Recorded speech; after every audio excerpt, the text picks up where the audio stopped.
Hi again, everybody. Welcome to Inside Golf. I'm Harry Donahue, and here's what's coming up on today's show.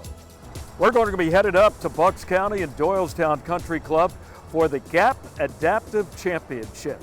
This is a first-time event, and it showcases the remarkable abilities of participants who have to overcome various challenges to excel in the game of golf. Plus, we're going to Green Valley Country Club for the annual McKeown Golf Classic. It supports Alzheimer's research and care. So we've got two unique events, the McKeown Classic and GAP's Adaptive Championship. Next on Inside Golf.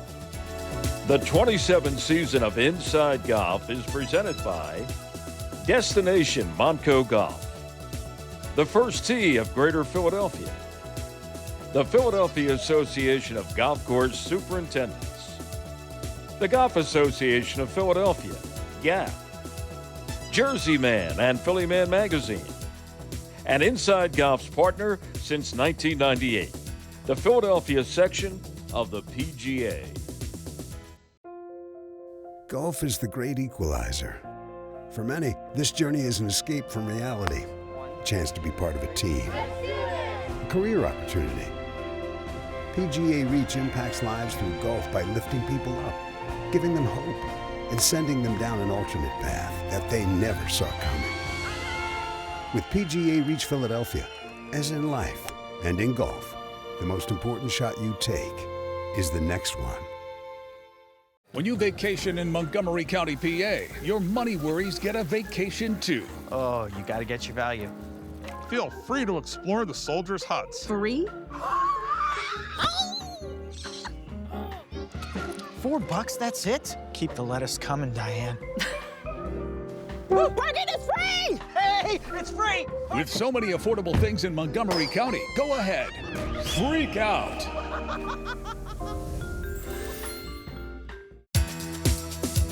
Welcome back to Inside Golf. Today we're going to show you a first-time event for GAP, the Golf Association of Philadelphia. It's the Adaptive Golfers Championship. It was at Doylestown Country Club. It was 36 holes, stroke play, and it featured some golfers who have some unique physical challenges when it comes to the game of golf. Here with a recap, Marty Emino from GAP. All right, thanks, Harry. Appreciate it.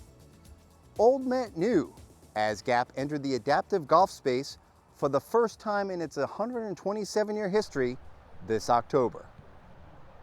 The inaugural GAP Adaptive Championship visited two of Bucks County's best, with Lookaway and Doylestown each hosting a round of the 36-hole competition. A total of 55 adaptive golfers from 20 states and 4 countries competed. So where our typical GAP event, you have to live in the GAP region to participate, this event expanded all around the world. Our aim is to promote, protect, and preserve the game of golf. So when adding adaptive golf to our collection of things that we do was a no-brainer. It's proving to people that we don't only have golf opportunities for amateurs and pros, but now we also have golf opportunities for everybody, and adaptive golfers included. And while the competition was the centerpiece, the GAP Adaptive Championship proved the love of the game has no bounds. Club, we have a flag from the first Adaptive Championship signed by all of our players as a thank you for everything you guys have done. Again, thank you to Doylestown Country Club. This event has been 1.5 years in the making, and it's a full staff event. So everyone from our entire staff is here, whether it's being rules officials, walking scores, shuttlers. This is an event that goes beyond being a typical golf event where we try and get the entire community involved. So it's been a 5-day kind of run of events leading up to the 36-hole championship. So we have welcome dinners and golf clinics to get not only the players involved, but the community as well. So a lot leading up to it. It's exciting to see it actually take place. Cassandra Sangle of Manassas, Virginia, went wire to wire to win the women's overall division. A member of the Drew University golf team, Sangle lives with cerebral palsy. She began playing at adaptive golf events this past summer. Congratulations. Competition and community keeps her coming back. So I didn't start adaptive golf till this summer, but I started playing junior golf, as I said, when I was in high school. So that like really put me into the competitive atmosphere. And when I heard about adaptive golf, I was like, I would love to be a part of that. So I felt like with my competitiveness background, I was able just to jump right into adaptive golf. I never had like a role model to look up to in adaptive golf. I just see you can have bad rounds and still play good, and it's really just about the experience. It's all about having fun and really realizing we're making a change within the sport. The men's overall champion was Issa Lareb of Cameroon. He finished even par for the 2 rounds. Lareb plays in the multiple limb impairment category after he contracted bacterial meningitis that forced the amputation of both of his legs and several of his fingers. This year, he won the men's multiple limb amputee division in the 2024 U.S. Adaptive Open. It's very far my home, you know. I get to spend a lot of days in America. I get to enjoy a little bit on America because it's 9 hours from here. So I will stay till then. I have a next event in Florida, where it's adaptive golf, USGA. So I try to search how to find a sponsor or to become and play. I'm happy because I make 4 competitions in US and I win the 4 of them. So it be my place in America. So I'm happy to stay some few days again before leaving. The Gap Adaptive Championship was the culmination of a year-long build-up. This January, the association announced its intentions to enter the adaptive golf space. All year long, Gap Adaptive has hosted no-limit clinics. Those clinics were and are instructional opportunities for people with disabilities to try golf. The Gap Adaptive Championship provided the perfect culmination. I'm surprised that it's the first event for Gap edition since 1897, and it's your first event. I'm surprised, but I'm happy to participate in this event because I found out a lot of players, and that make people with disability more view and more events. So I never see many players like this in this event, so I'm happy to participate in this event. I think it's exciting. When you're 128 years old, you don't have the opportunity to see new things come about too often. So for us to make history this week by having our first adaptive championship, I think is something that's going to be special for me, special for our staff, and special for anybody to have partake in. And what an event it was. I can't wait to see what 2025 brings. Reporting for Gap, I'm Marty Emino. Thanks, Marty. Congratulations to everyone who participated in the first ever Gap Adaptive Championship. It featured some golfers with physical challenges and showed their skill, their resilience, and their patience when it comes to playing this great game. All right, stay with us. Up next, we'll take a look at an annual event that's been around more than 30 years. It's the McKeown Golf Classic, and it's next here on Inside Golf.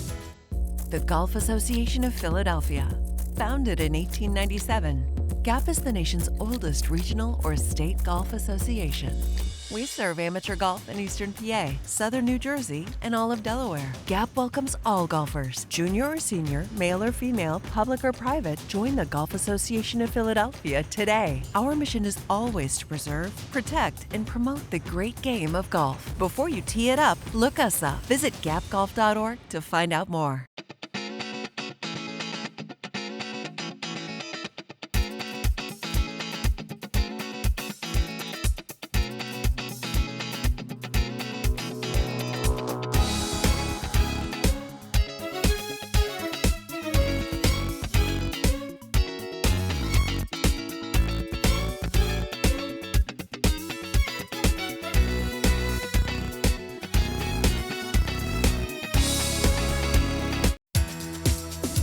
Welcome back. Inside Golf continues. Green Valley Country Club, Lafayette Hill, Pennsylvania. The 33rd annual Joe McKuen Foundation outing. 3 different golf courses. This is one of them. And this is Joe McKuen. Thank you, Harry. How are you, my friend? I'm doing good, a little tired, but I made it through the day. You'll start working on the 2025 version of this event in a few hours. Joe, 33 years, 360 golfers, give or take a couple. 356 is the number. Today you were here at Green Valley for 18 holes. Also, golfers played at North Hills Country Club and Liberty Hill. Got a great setting back here. We do. 356 or no, 380 people here for the dinner. It is a festive atmosphere. I was walking by some of the tables, and you have a silent auction. And, you know, let's first of all talk about the McKeown Foundation. Basically, because the McKeown Foundation, or family rather, was touched by Alzheimer's, in particular your dad. Yes. Take us back a little bit about the history of the McKeown Foundation. Well, my father, when he passed away, my brothers and I started this golf event, and it was at Ashburn Country Club, and it was a single golf outing that turned into now being a three-course golf outing with 356 golfers. This year it's sold out in 9 days, sold out, paid in full, which is, I mean, it's incredible. People keep saying to me, I hope you do a fourth next year. Well, we'll see. But there's 3 great clubs that treat us really great. I was going to say, you know, everybody probably that's watching this show at some time or another has played in a golf outing. And some of them are, you know, just getting started. They wonder how they can get people, whether it's raising money for, you know, an athletic association or a school. You've been doing this thing for 33 years. Do you innovate? I mean, does anything change in terms of what you have to offer people? I'm going to say yes. It's strictly communication. Like I went around today to all 3 golf courses and I got their opinion on the golfer gift, which was a Stitch brand golfer gift. They all said it was a 10. From there, it's the communication with the volunteers. So that's why right after this event, we get together, we communicate openly, the negative, the positive, and what can we do to make it better. And when you have excellent volunteers and you have excellent people who come to this event, when you ask upon them for something or to be more involved, I don't think probably in 15, 20 years, someone ever said no to me. How many volunteers did you have this year? 64, I think. 64, 67. And is there a hierarchy? I mean, you're at the tip of the spear, I guess, but other family members, other people, not McKeown family members. I have a daughter, and just many other people who've been here for 10 plus years. Right. It's great. And it's almost like a tradition, right? I mean, you probably get people saying, hey, Joe, like today, they'll be walking around saying, what's the date for 2025? Do you have a date already? Yep, it's going to be the first Tuesday. First Tuesday in October? Yep. We had pretty good weather today. Sun's coming out now. Today was, what's it, about 71, 72 right now? It's perfect. Yeah. Over 33 years, how much money have you raised to help people either with Alzheimer's or their family members, the caregivers of Alzheimer's victims? Well, we raised over probably $6 to $7 million so far, and that's net after all expenses. This past year, we gave $103,000 to Penn Medicine for their in-home program for families who do not have the money, where we could have somebody come out and help the family, whether they have to go shopping or whatever. It's just rampant out there. People need help. What's the easiest thing for you to do when it comes to this event? Thank people. Yeah. Well, Joe, you've done a great job. 33 years, the McKeown Foundation, and this guy, as I said, right at the tip of the spear, Joe McKuen. Thank you. Thank you. Thank you very much, Harry. I'd like to introduce to you the McGrory family. This is Faith, this is Fran, and this is their son, Sean. And you're with Liberty Beverages, Coca-Cola. Yep. And you go way back with Joe McKuen, like way back. How many years? Way back. 35 years I've been with Coca-Cola system. The McKeown beverage on Rising Sun Avenue was one of our customers' early days. So that's even before they had this tournament. Yeah. So you predate, this is year 33, and you've been working with Joe for 35 years. We've known Joe since he started this foundation. We always thought it was a great foundation and been very supportive, and we've been very active the last 5 to 6 years being one of the lead sponsors for this outing. I have to, you all three play together in the same group today? We did not. Fran and I played together. Sean played with her other son, Franny, and two of their friends. Yeah, okay. So we had two foursomes. So who's the best golfer in the threesome here? I would say Pressure. Sean's probably the best golfer. I know he's the youngest, but he's because also he's the younger. best. Yes, and Yeah, then he can hit them long. and then Faith had a great day golfing today, so she pulled it. We had to use some of her drives in our foursome. Now, what qualifies for great, Faith? Don't be shy. Tell us what made you a great day today. Well, they used half my drives. Whoa. All my second shots, third shots. I'm only kidding. And did you guys win? You're going to pick up some No, hardware? we're not close. The putting was off a little bit today, but it was a fun day. The McGrory family, once again, big-time sponsors. Thanks for joining us here today. Great. Thank you very much. Appreciate it.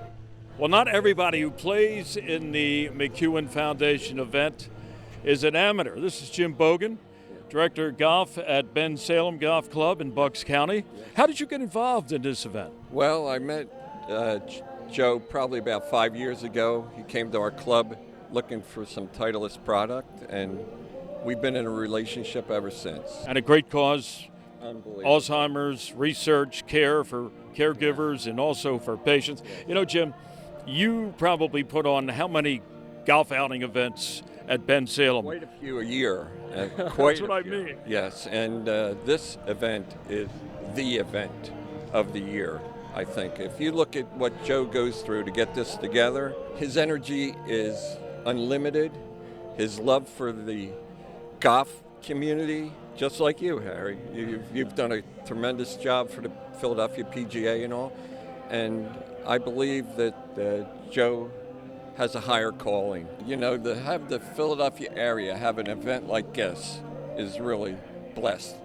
And the person that leads the charge is Joe and his family. Sure, absolutely. For an unbelievable cause. Let's talk about your game today. How'd you play out there? Play.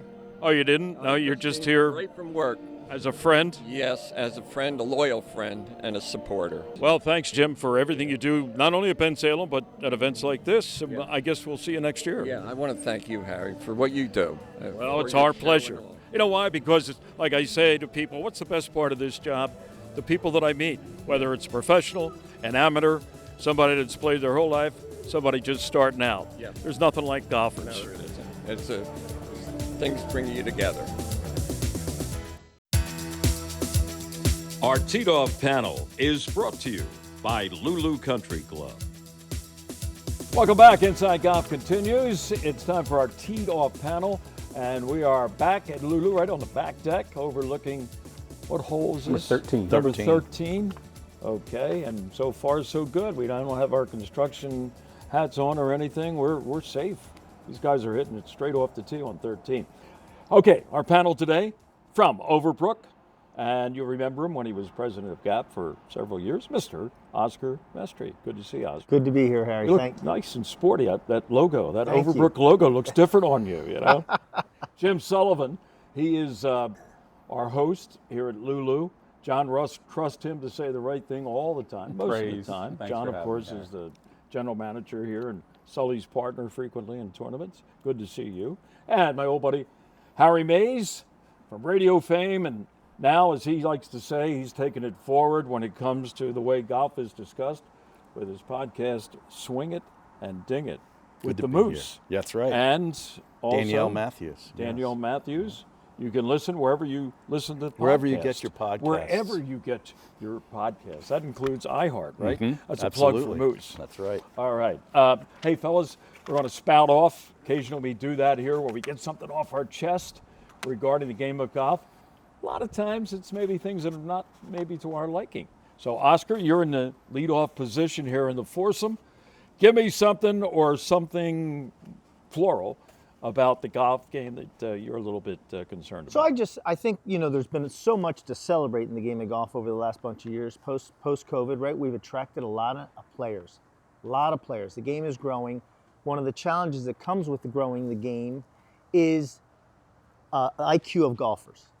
So I would say that we need to raise the golfer's IQ at most of our clubs because we've got very nice young people coming in, energizing the game, you know, you know, using the pro shop, using the club facilities, and that's all. Everybody's winning all the way along. But I think we still need to focus on the experience of the day, right? So ready golf, got to be ready to play. You got to, you know, pace of play. If we can focus on that, and by the way, it's okay to have a conversation in the golf course, but it's okay to have one afterwards too.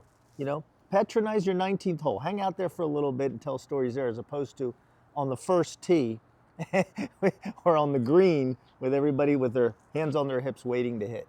Whose job is it to pass down or pass along, you know, the things that you're talking about when it comes to new golfers to the game? You know, like for instance, at a private club, is it their sponsor, or if it's a daily fee course, whoever invited them and knows that they haven't played a lot, who does that fall on their shoulders? Well, I think everybody. I think honestly everybody has to take a role in that, right? I mean, it has to be management. It has to be the member. The member who knows better has to try to bring the others along. I think that the days of expecting our pro shop or our staff to do it are over. I don't think that's the right thing to do, because then you get into the, hey, I'm paying dues here and you're staff, and you never want to put your staff in that type of situation. You know, go ahead. I was thinking when it comes to like pace of play, and we've all been exposed, whether it's at a private club or a municipal course or a daily fee, of the rangers who come up to you and say, hey, you're a hole and a half behind, pick it up. And like a lot of times people say, who's that guy? Right. You know, what's this? You know, like the ranger police are out to get us. There's got to be a gentler way of telling people, hey, you're a little behind. You know, we have so much technology, if you think about it. I mean, the golf carts are, you know, they've got geo-positioning, they know the times. There's so many other ways to deliver a message. I think we just have to take advantage of all those tools to really get people aware. I call it court awareness. I don't think there's a lot of people who are aware of where they stand on the golf course. So that's the Mestry rule, okay? Teaching people what it means when you go out there to play golf, whether it's pace of play or just the way you're carrying on. Ready play, I love that. All right, Sully, what's bugging you? Yeah, so pace of play would be a thing, but we spent some time on that. The next I would amend is the keeping up with the Joneses, the golf courses. So there's a hierarchy of clubs, right? Very exclusive, private, all the way down the line, and everybody is aspiring to spend the money to present their course as the one across the street that might be a notch higher. And I think that's a never-ending quest that doesn't benefit the players in the long run. I don't think LuLu needs to chase Merion conditioning. LuLu needs to figure out who LuLu is. Merion needs to figure out who Merion is, and say Paxton Hollow needs to figure out who Paxton Hollow is, and manage for the long term their golf course to their clientele. You end up with $2 million bunker renovations for a country club that has no right ever pursuing that. There's the return on investment is never going to be there, and it ends up as a drag on the club for years to come. So, you know, you never want to tell a club that might be in the middle that aspires to another notch above that, hey, you don't belong there. But there's got to be a real prudent eye on budget in pursuing that sort of, just thinking golf course and golf club renovations. The amount of money spent, it can't be a positive for the game of golf in the long run. Interesting. Harry? Well, in light of Oscar's point, I get a little tired of fixing 4 or 5 ball marks on every green that I come to and raking bunkers that I wasn't even in. So that's a point well taken. But I have a problem that every driver costs $600 because I like to and there's a dabble new driver on the market every 6 year. months. Yeah, every year. You know, it comes out and you know, I like to dabble in different equipment, and I like drivers, and $600 is a lot of money to spend every year, it's a lot year of and a half. Harry. It is. And I also have a problem with, you know, the division at the highest level of the game that has been going on for the last 2 to 3 years. It's old and it needs to change. Yeah, you're talking about the pros, yes, the PGA and LIV and all that. It's old and it's got to change. Yeah, I mean, something's got to That sounds like the topic for another teed off. Huh? We may get what around a great idea. Teeing up a teed off. That's right. All right, gentlemen, thank you. We'll be back more of Inside Golf in just a moment. Hi, Tony Salucci with the Beacon Group of Companies. If your company has between 50 and 500 employees enrolled in your health insurance plan, there's a really good chance we can reduce your costs significantly and increase the benefits employees receive. How do we do it? We put you together with several thousand employers of a similar size across the country so your company can get amazing buying power. Schedule a conversation with one of our employee benefits specialists today at mybeacongroup.com. The J. Wood Platt Caddy Scholarship Trust is the official charitable arm of GAP. The Trust's mission is to financially aid and empower qualified caddies and those working in golf operations in the pursuit of higher education. Over $25 million has been awarded to more than 3,700 caddies. J. Wood Platt's Empower program strengthens scholarship investment dollars by providing our scholars with exceptional benefits. Visit our website, plattscholar.org, to learn more. When you vacation in Montgomery County, PA, your money worries get a vacation too. Oh, you gotta get your value. Feel free to explore the soldiers' huts. Free? $4, that's it? Keep the lettuce coming, Diane. Parking is free! Hey, it's free! With so many affordable things in Montgomery County, go ahead, freak out.